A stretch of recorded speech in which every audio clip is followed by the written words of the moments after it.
Grâce à la diversité des plantes et des microclimats, chaque apiculteur produit un miel reflétant le caractère de son territoire. À l'image de la population réunionnaise, le métissage des nectars butinés par les abeilles confère au miel une diversité de goûts le rendant unique au monde. Malgré l'attachement des Réunionnais aux produits du terroir, beaucoup ne connaissent pas la richesse gustative de nos miels pays.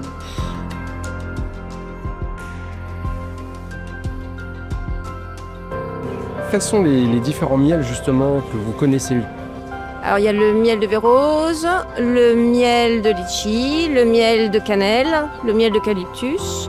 On va dire le miel de litchi, le miel, tout dépend de la fleur.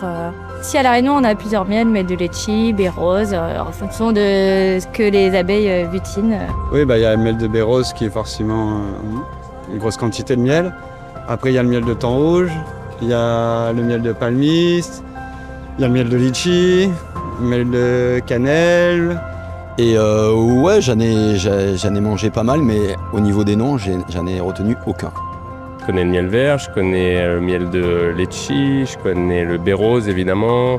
Après, il y en a des un petit peu plus rares, mais pas mal de miel de bois de couleur que j'aime bien. Litchi.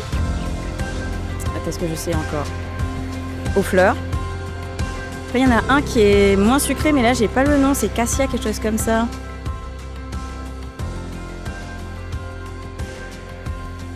Savez-vous qu'ici à La Réunion, on dit qu'il y a autant de miel que d'apiculteurs? Non, je le savais pas. Je l'apprends. Non, je ne savais pas en tout cas. Non, mais je me doute que chacun a peut-être sa petite méthode. Ah ouais, donc si je comprends bien, par rapport à l'endroit où vous êtes, ça a un goût spécial au niveau du miel, c'est ça? Ouais, après ça dépend surtout de où les abeilles butinent, si je me trompe pas, mais il existe autant de miel qu'il y a de types d'endroits pour butiner.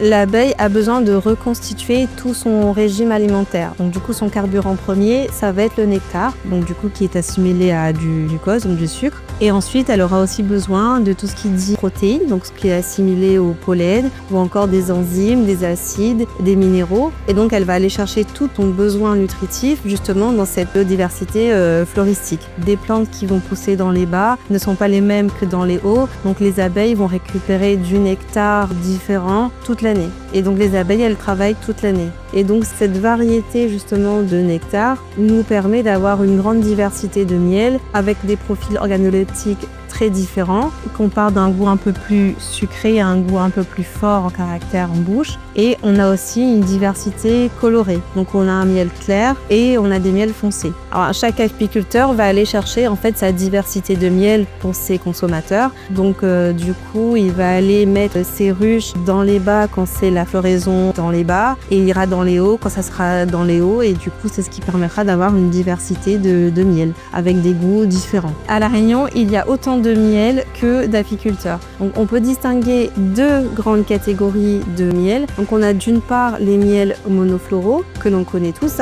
le litchi et le bérose. Et d'autre part, on a les miels polyfloraux, donc tout ce qui dit toutes fleurs et forêt. Et on a aussi quelques petites miellées. Là, ce que je vous ai présenté, c'est ce qui était connu des Réunionnais. Mais on a aussi des miels rares, comme le miel vert, le miel de fleurs jaunes, l'ambaville ou encore le tinate et encore bien d'autres qui sont un peu spécifiques aux apiculteurs qui s'y connaissent et qui ont quand même beaucoup d'expérience pour déterminer le goût spécifique de toutes ces petites miellées rares. Comment découvrir et goûter cette palette de saveurs?